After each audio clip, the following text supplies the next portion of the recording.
So when you're standing in the middle of General Luna, you just turn the camera around, you can see quite how serious the situation is.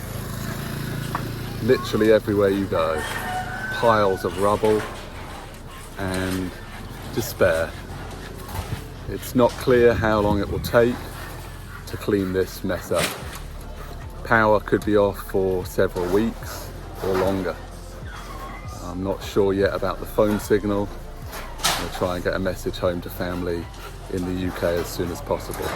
But what I do know is that life will never be quite the same on an island now devastated by Super Typhoon Rai just yesterday. This is our first day trying to rebuild our life, and I'm not sure what comes next. Here the children play on electricity lines, one of them still protecting herself from the deadly pandemic. What it's clear to me is that in the Philippines, it's not COVID-19 you need to worry about. It is typhoons if they decide to hit your location.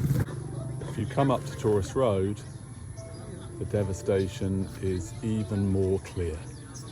The entire village of General Luna is more or less a wreck. Looking down, a previously thriving community despite the COVID-19 disaster. Business had begun again, but now everything looks completely wrecked and the future is extraordinarily uncertain for all of us. The Mabro community has been devastated. The floodwater was at least waist high and it reached our kitchen, and that is a resort of Tres Villas, which has been as devastated as our house. Last night we slept out into the open.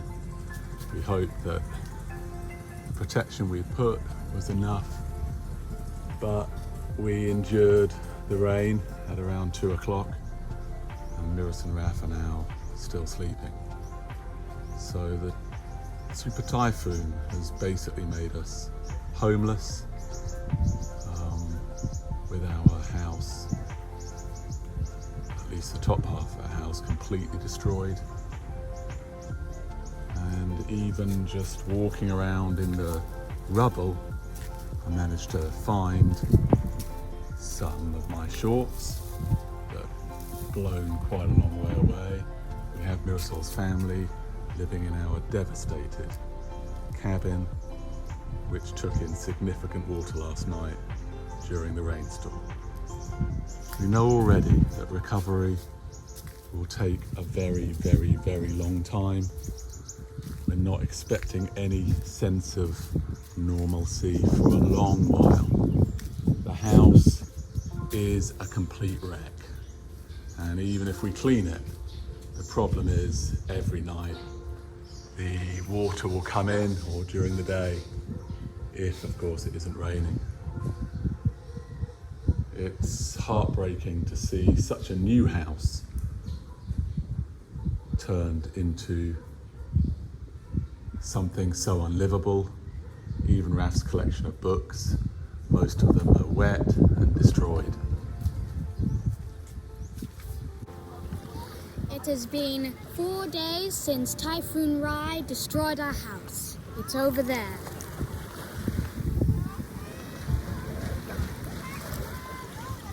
Let me tell you the story of how we endured the typhoon. At first, the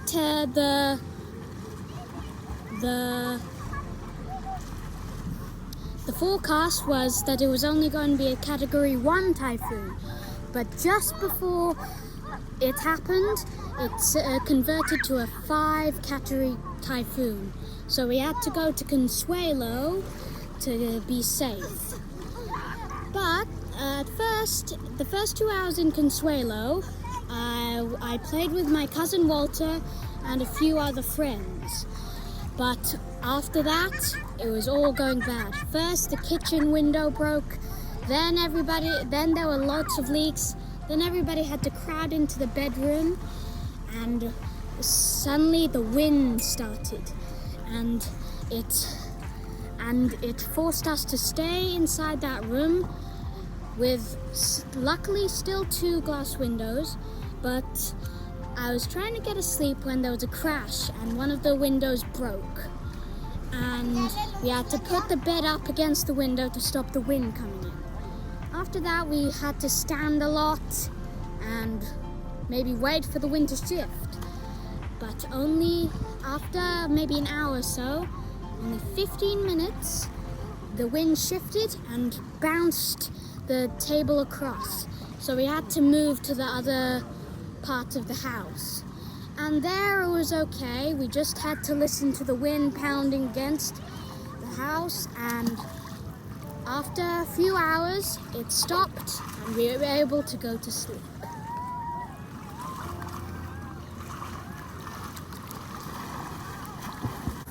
It's been 4 days since the typhoon hit here in Siargao, and look at all the destruction. It's very, very upsetting for all of us here. Too many houses lost the roof, some nothing left at all, you know. And everybody's thinking when we're gonna, you know, recover again from this difficult time. It's been 6 days since Super Typhoon Rai smashed into General Luna, and the famous and fully restored church in the heart of town is as trashed as everywhere else. All I can say is that one day this nightmare that has descended upon the village of General Luna and beyond will be over. But right now, looking down the street towards and on the way to Cloud9, nobody knows when it will be over. Looking far more like a war zone here, with goodness knows how many electricity poles down. This is the concern about staying here now in General Luna. Nobody knows when the power will be switched back on. For those who've got the money, they generate power, but gasoline has already more or less doubled in price here. It's 120 pesos a kilo, a litre. And people are talking about the power being off for 6 to 8 months. There is no phone signal here. And thankfully I got a message home, but no more. So we're not sure exactly what to do, but we do know that this is a serious situation. And as we enter into the wet season, you could be looking at an outbreak of dengue. All the hospitals are closed currently, they're broken, and there is no proper service off the island.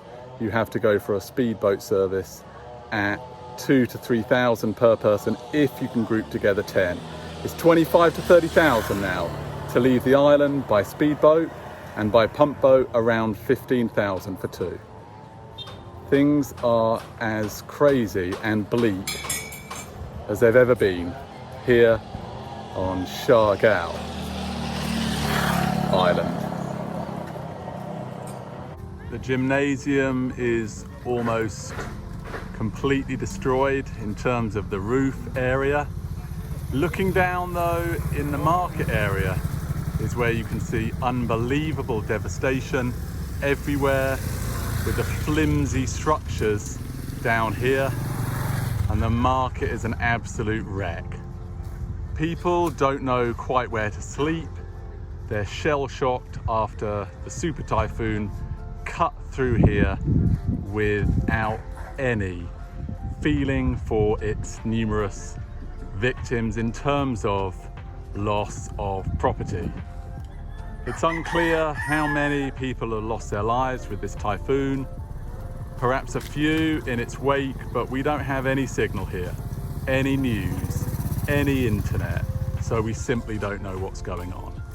But this is where we're at on day 6 of trying to understand what a recovery for us as a family looks like. It's getting hard, and I'll say more and report more from the house tomorrow. So the last location here on day 6 that I wanted to film is the Caranderia area.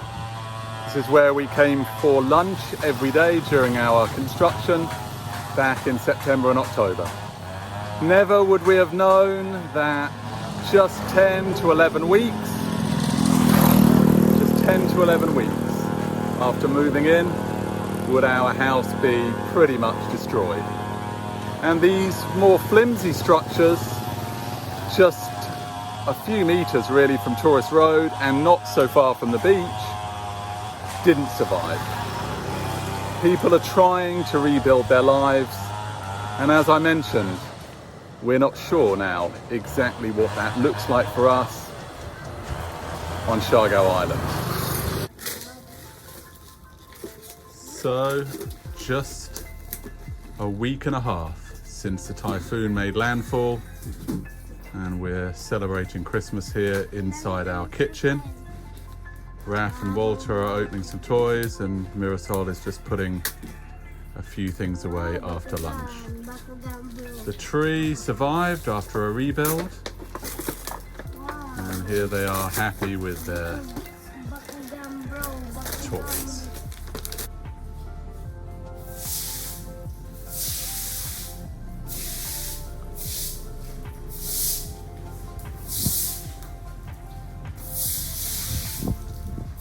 It's Christmas Day here, and we're getting ready to go tomorrow because Martin can't handle the situation here in Siargao, so he wants to run away with us, of course. And yeah, it's heartbreaking to look at your house, no roof, and then every day you have to clean the area because of heavy rain. And now, so as you can, let's show you Martin's packing already for his trip tomorrow.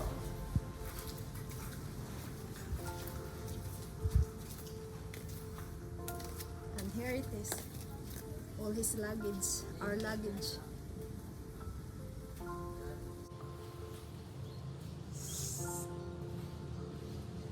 Miras has headed upstairs, and she's just doing final preparations to try to protect our loft area.